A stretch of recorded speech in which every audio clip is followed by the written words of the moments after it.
Princípios e Fenômenos da Mecânica, aula 05, ano 2012, segundo semestre, versão 1.2. Na aula 05, nós veremos a cinemática em duas dimensões e a abordagem vetorial necessária para tratamento adequado desse movimento. Bom, por que é importante estudar cinemática em duas dimensões ou três dimensões? Simplesmente porque os movimentos do dia a dia ocorrem num plano bidimensional ou no espaço tridimensional. A introdução da cinemática em uma dimensão tem um caráter meramente didático, para que vocês tenham um primeiro contato com os conceitos de posição, deslocamento, velocidade e aceleração. Nós vamos estender esses conceitos para a cinemática em duas dimensões e três dimensões. Para fazer isso, esse estudo, são dois movimentos básicos que nós precisamos: o movimento de projéteis e o movimento da Terra em torno do Sol. São dois movimentos que nós provavelmente veremos na próxima aula, porque na aula de hoje eu quero mostrar para vocês mais ou menos a abordagem vetorial que precisamos nesse estudo. Então, esses dois exemplos simples, eles formam um conjunto de conhecimentos básicos que vamos precisar para modelar sistemas complexos, sistemas mais complexos. A dificuldade está justamente no tratamento vetorial e as facilidades vêm na independência dos movimentos ao longo de cada dimensão. Apesar do movimento ocorrer no espaço bidimensional e tridimensional, é possível estudar o movimento nas direções de modo separado. E no final, o movimento global no meu sistema, eu faço uma soma vetorial das componentes do vetor. Mas vamos ver como funciona isso. Bom, a primeira ideia que nós temos na cinemática foi a ideia de posição. Agora nós vamos ver o vetor posição, o que indica o vetor posição. Então aqui eu tenho uma partícula num plano bidimensional, dividido em retângulos, de tal forma que seja fácil a localização dessa partícula. Eu posso localizar essa partícula por um único vetor, um vetor R em relação à origem, de tal modo que esse R ele pode ser decomposto numa componente horizontal ao longo do x ou numa componente vertical ao longo do eixo y, em função dos vetores unitários que definem a base do meu sistema. Então, o meu vetor R ele tem a componente na direção x vezes o vetor unitário y, mais a componente na direção y vezes o vetor unitário na direção j. Se eu estipulo uma escala para esse meu plano, cada quadradinho tem vetor unitário, então a partícula encontra na posição x igual a 2 e na posição y igual a 4. Então, meu vetor posição tem o valor 2 vezes o vetor unitário i mais 4 vezes o vetor unitário j. Esse é o meu vetor posição. Bom, essa partícula teve algum movimento qualquer e se deslocou para uma posição 2. Na posição 2, ela tem coordenada x igual a 4 e coordenada y igual a 2. Então, o meu vetor posição, esse novo vetor posição, tem o valor 4 unidades do vetor unitário i mais 2 vezes o vetor unitário j. O segundo conceito é o conceito de vetor de deslocamento. É o vetor que indica a variação das coordenadas de uma partícula quando ela se move de uma posição inicial para uma posição final. Então, aqui eu vou localizar a minha partícula na posição inicial, com o vetor unitário R1, igual a 2 vezes I mais 4 vezes J. E essa partícula se deslocou para a posição 2, como nós vimos no slide anterior. Então, R2 tem coordenadas 4I mais 2 vezes J. 4 e 2. Qual o vetor de deslocamento? Vou redesenhar o plano e vou representar aqui o vetor de deslocamento. Agora, por que ele tem essa forma? Bom, se eu analiso a forma gráfica dos vetores, o vetor diferença é um vetor que aponta de R1 para R2. Então, ΔR, o vetor de deslocamento, é a diferença entre o vetor R2 menos o vetor R1. Ele está nessa diagonal secundária entre os vetores R1 e R2. O vetor soma estaria na diagonal principal, seria um vetor maior. Então, esse é o meu vetor de deslocamento ΔR. Então, ΔR é R2 menos R1. R2 é esse valor, 4i mais 2j, R1, 2i mais 4j. Então aqui vem agora essa questão da independência dos movimentos. Eu vou analisar o movimento primeiro na direção x e depois na direção j. Aqui é simplesmente somar, nesse caso, do vetor de deslocamento, e subtrair 4i de 2i, que é igual a mais 2i. E subtrair 2j de mais 4j, que é igual a menos 2j. Bom, agora vem uma interpretação aqui. Veja que o vetor de deslocamento tem duas unidades na direção i. Então, eu conto aqui da origem do vetor de deslocamento, ele vai ter duas unidades na direção x. E também tem duas unidades na direção vertical. Porém, o sentido é contrário ao eixo y. Veja que o eixo y é orientado positivamente de baixo para cima.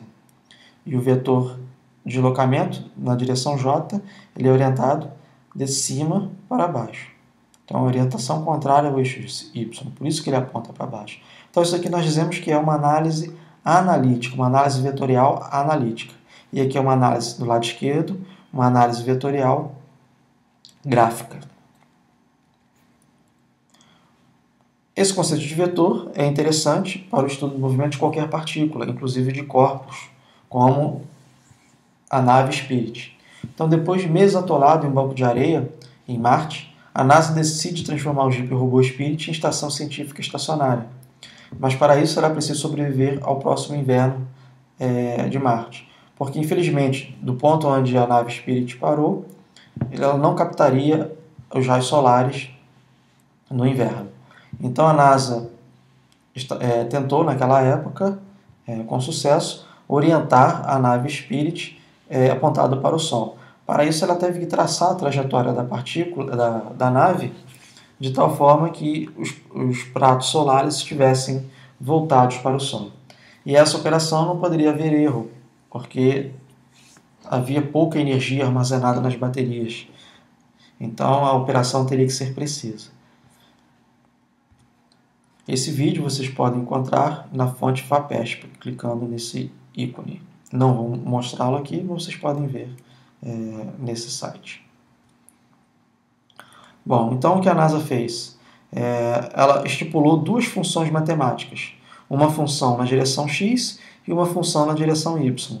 E a partir dessa função matemática, o robô poderia se mover apenas numa única trajetória, quando variava-se o tempo de t igual a zero, a partir do momento que ligava um controle, até o momento que desligava um controle.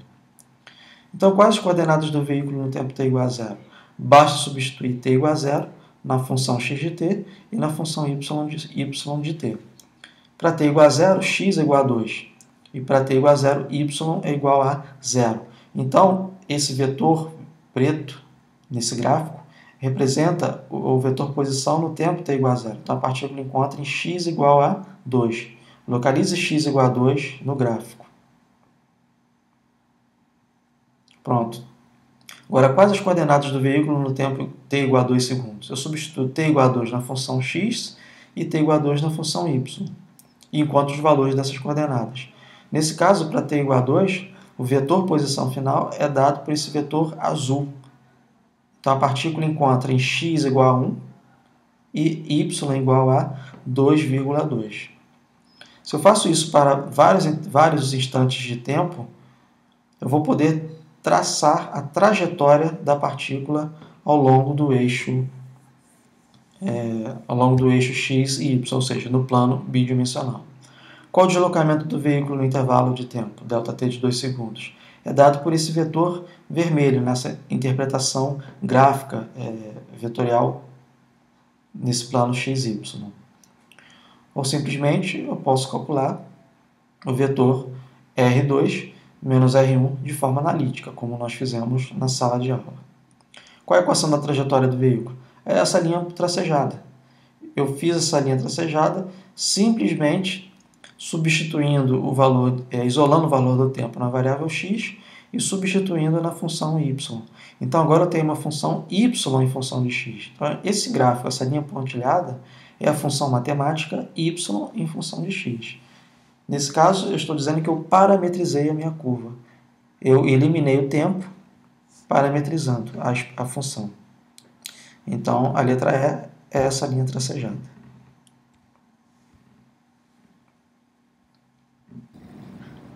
Aqui uma pequena animação do movimento da nave Spirit no solo de Marte. Veja o vetor de deslocamento aumenta à medida que o vetor posição se afasta da origem. É essa a trajetória que a nave deveria fazer para orientar os pratos solares para o Sol. Então, obtemos a trajetória da partícula quando a curva é parametrizada no tempo. Novamente a animação.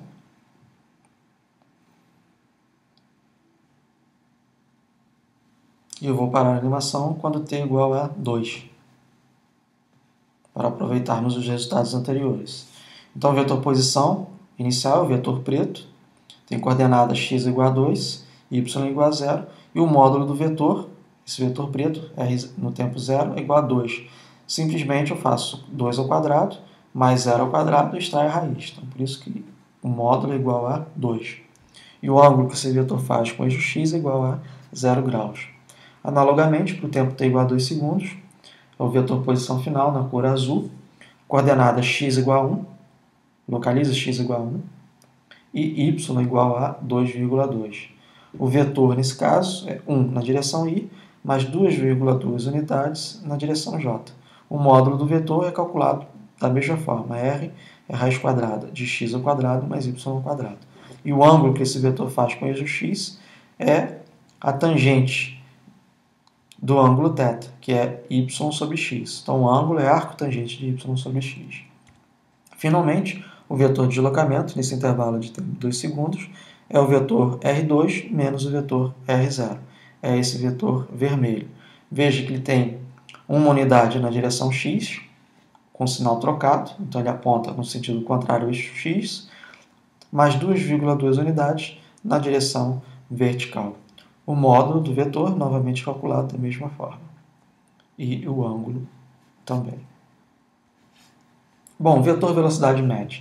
Por definição, o vetor velocidade média é a variação do vetor de deslocamento dividido pela variação do tempo. Ou em termos das componentes, nessa forma analítica, seria ΔX sobre ΔT na direção i, mais ΔY sobre ΔT na direção j. O que nós devemos observar aqui é a interpretação matemática dessa equação.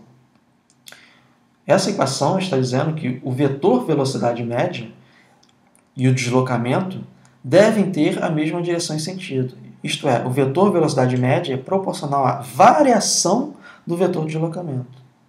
Não é proporcional ao vetor r, é a variação. Então vamos analisar aqui no gráfico essa função. Então veja que o vetor de deslocamento é o vetor vermelho. Então o vetor velocidade média deve ter a mesma direção e o mesmo sentido. Agora, por que o módulo dele é menor que o módulo do vetor de deslocamento?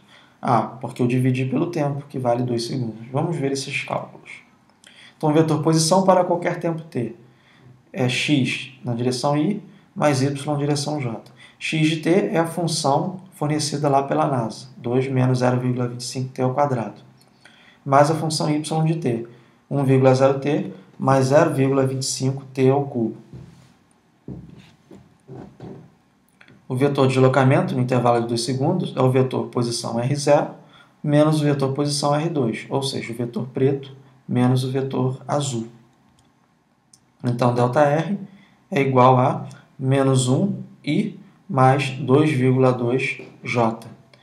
Como eu fiz isso? Substitua t igual a 0 e você achará R0. Substitua t igual a 2 e você achará R no tempo t igual a 2. Subtraia vetorialmente. O vetor velocidade média é ΔR sobre ΔT. Menos 0,5i mais 1,1j. Ou seja, 1 dividido por 2 e 2,2 dividido por 2. Agora veja que na direção x, um sinal que precede é menos. E da velocidade média, analogamente. Do vetor de deslocamento, o sinal que precede é mais. E da velocidade média é mais. Isso garante que esses vetores têm a mesma direção e o mesmo sentido. Veja que o vetor velocidade média é a metade do vetor de deslocamento, ΔR, nas componentes x e nas componentes, na componente y. Então, por isso que esse vetor V aqui é a metade, o módulo é a metade do vetor de deslocamento, ΔR. O vetor velocidade instantânea é a taxa de variação do vetor posição em relação ao tempo, ou em termos das componentes d de x, d de t na direção y, mais d de y, d de t na direção j. Então, o vetor de deslocamento infinitesimal dr é um vetor tangente à curva.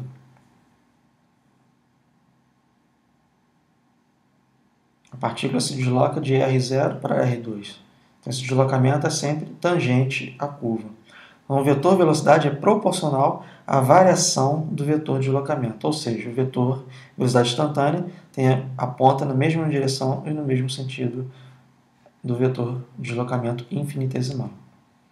Então, aqui eu tenho o vetor V0, tangente à curva no tempo t igual a 0, e aqui eu tenho o vetor V2, tangente à curva no tempo t igual a 2.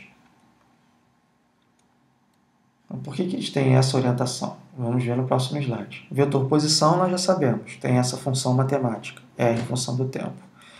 O vetor velocidade instantânea é a derivada dessa função em relação ao tempo. Então, o vetor velocidade menos meio t mais 1 mais 0,55t ao quadrado. E agora basta calcular. Para t igual a 0, o vetor velocidade em t igual a 0 é 1j, ou seja, ele tem uma unidade na direção j. Então, aqui está o vetor V0, tem uma unidade na direção j. Veja que na direção x, para t igual a 0, é igual a 0.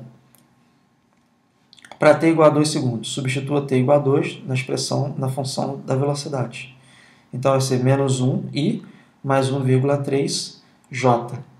Representando graficamente, veja que esse vetor tem uma unidade, 1, meio, 0, na direção x, contrário ao eixo x, por causa do sinal negativo, e tem uma unidade, vírgula 3 na direção vertical. E aqui está o vetor de deslocamento nessa posição, R2. Ou seja, você pode pensar à medida que R0 se aproxima de R2, esse aqui é o vetor de deslocamento. Lembre-se dos primeiros slides dessa aula, do vetor de deslocamento. A diferença é que aqui é o vetor de deslocamento infinitesimal. Bom, o próximo conceito é o vetor aceleração média. Aceleração média é a taxa de variação da velocidade instantânea em relação ao tempo, ou em termos dos componentes, ΔVx sobre ΔT, mais ΔVy sobre ΔT, onde ΔV é o V2, a velocidade instantânea no ponto 2, menos a velocidade instantânea no ponto 0. Observando que o vetor aceleração média é proporcional à variação do vetor velocidade instantânea. Então, aqui eu tenho o vetor V0 do slide anterior, e aqui eu tenho o vetor V2, também do slide anterior. Vou deslocar o vetor V2 para a mesma origem de V0, e esse aqui é o vetor de deslocamento ΔV. Então, a aceleração média deve ter a mesma direção e o mesmo sentido do vetor ΔV, vetor de deslocamento, velocidade instantânea. Vou representar no gráfico V0 menos V2. Aqui eu tenho ΔV, então o vetor aceleração se encontra nessa posição. Aqui um fato muito importante. Veja que o vetor aceleração média faz um ângulo com o vetor velocidade, tanto no tempo 0 quanto no tempo t igual a 2. E ela sempre fará um ângulo com vetores para qualquer intervalo de tempo t. E esse ângulo, se nós observarmos aqui, é um ângulo agudo. Isso indica que o meu movimento global é um movimento acelerado. Sempre que o produto escalar entre vetor aceleração e vetor V0 for positivo, o movimento é acelerado. Se aqui eu tivesse um ângulo obtuso entre o vetor A e o vetor V0, nesse caso a aceleração seria negativa, porque o produto escalar dos vetores daria um sinal negativo. Outro fato curioso é que essa trajetória é curva, porque a aceleração aponta para dentro da curva. Se o vetor aceleração tivesse a direção do vetor V0 ou a direção do vetor V2, esse movimento seria retilíneo. Poderia ser acelerado, mas seria um movimento retilíneo. Então, repito, o movimento é curvo porque a aceleração não tem a direção dos vetores velocidade.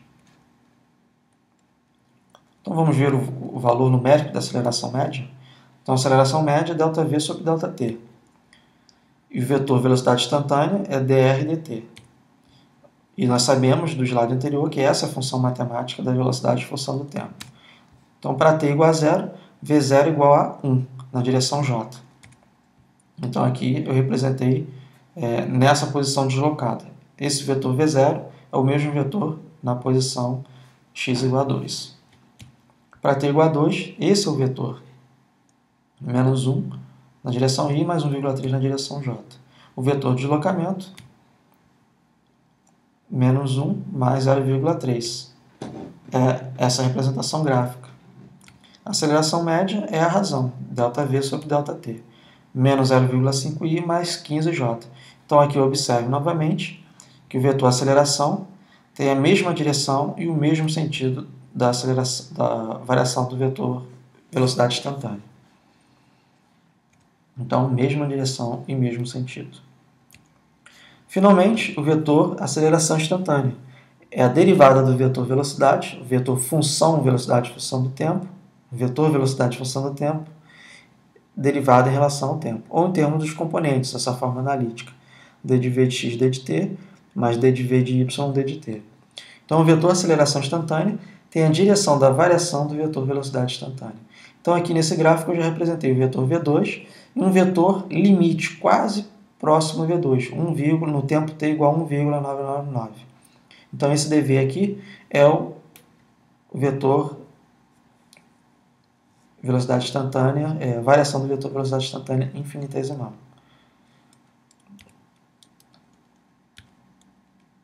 Então, a aceleração tem que ter a mesma direção e o mesmo sentido. Vamos calcular esse valor. Essa é a função do vetor velocidade instantânea. O vetor aceleração instantânea é derivado em relação ao tempo, que fornece a expressão menos 0,5 mais 0,15t, a derivada dessa função no eixo vertical. Para o tempo t igual a zero, a aceleração é menos 0,5. Esse vetor faz um ângulo de 180 graus. O A0, né? Tente localizar nesse gráfico o vetor A0, não indiquei. Por favor, faça isso, fica como exercício. E que essa orientação em relação ao x tem 180 graus. Para o tempo t igual a 2, a aceleração assume a forma menos 0,5i mais 0,3j. E o módulo desse vetor, no tempo t igual a 2, é 0,58 metros por segundo ao quadrado. E faz um ângulo de 149 graus com a horizontal. Aqui eu representei o vetor A2. Bom, então essa é a quinta aula de cinemática. Por favor, revejam esses conceitos, estudem esses conceitos no Tipler, façam os exercícios recomendados e, se puderem, olhem o notebook da matemática, onde eu faço análise das funções x por t, y por t e y por x. Apenas para finalizar, observe que no eixo x a aceleração é constante, é um movimento retilíneo uniforme variado, menos 0,5. Então o movimento é desacelerado no eixo x. Por outro lado, o movimento é acelerado, sobreacelerado no eixo vertical. Veja que no eixo vertical a aceleração é 0,15t, ou seja, a aceleração no eixo vertical é uma função do tempo. Assistam esse vídeo e vejam possibilidades de trabalho. Mas vem cá, você sabe como é que é feito um game, um videogame de futebol? Não? Então olha só essa reportagem especial. Vejam. Aqui algumas notas para cinemática em 2 dimensões, que é, no caso, a parametrização de uma curva, que vocês estão vendo em cálculo 2. Então, a função movimento no espaço bidimensional pode ser dada por qualquer par. X uma função de t, y uma função de t, ou z uma função de t. Eu posso escolher duas delas. Então, nesse caso, minha função f de t é igual a zero. Estou dizendo que a minha partícula não se move no eixo x, ela se encontra no plano yz. Nesse caso, eu estou dizendo que no eixo y é uma função quadrática no tempo, e no eixo z é um polinômio. t ao quadrado mais t ao cubo. A trajetória dessa partícula é simplesmente obtida parametrizando a curva. Tentem obter essa função, z em função de y. Aqui eu tenho a função y em função de t, que nesse caso é gt ao quadrado, ou y igual a t ao quadrado. Nessa segunda função eu tenho h como t ao quadrado mais t ao cubo. E no terceiro gráfico, r em função do tempo. E no último gráfico, a trajetória da partícula, que é z igual a y mais y elevado a 3 meios. Então, essa daqui é a trajetória da partícula no espaço bidimensional. Os 3 primeiros gráficos são as funções, posições em relação ao tempo, que não é a mesma coisa que a trajetória da partícula. A trajetória da partícula eu tenho que parametrizar a curva.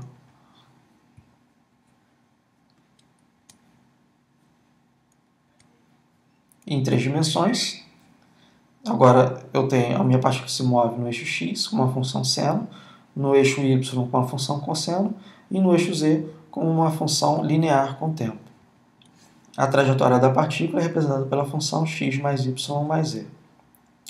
Infelizmente, essa função não é possível parametrizar, então eu tenho que resolver numericamente. Então, no primeiro gráfico eu tenho a função x de t, no segundo y de t, no terceiro z de t, e no último a função vetorial, r, que é x na direção i, mais y na direção j, mais z na direção k, que não é a trajetória da partícula. A trajetória da partícula é resolvida numericamente, é essa linha vermelha, uma trajetória espiralada. Veja que ela tem um movimento circular na direção x e y, mas sobe na direção vertical linearmente com o tempo. Essa é justamente a equação matemática obtida em 1953 pelos cientistas Watson e Crick, que descobriram a estrutura molecular do DNA, o ácido desoxirribonucleico. São 2 hélices circulares paralelas interligadas, modeladas por uma função matemática desse tipo no espaço tridimensional.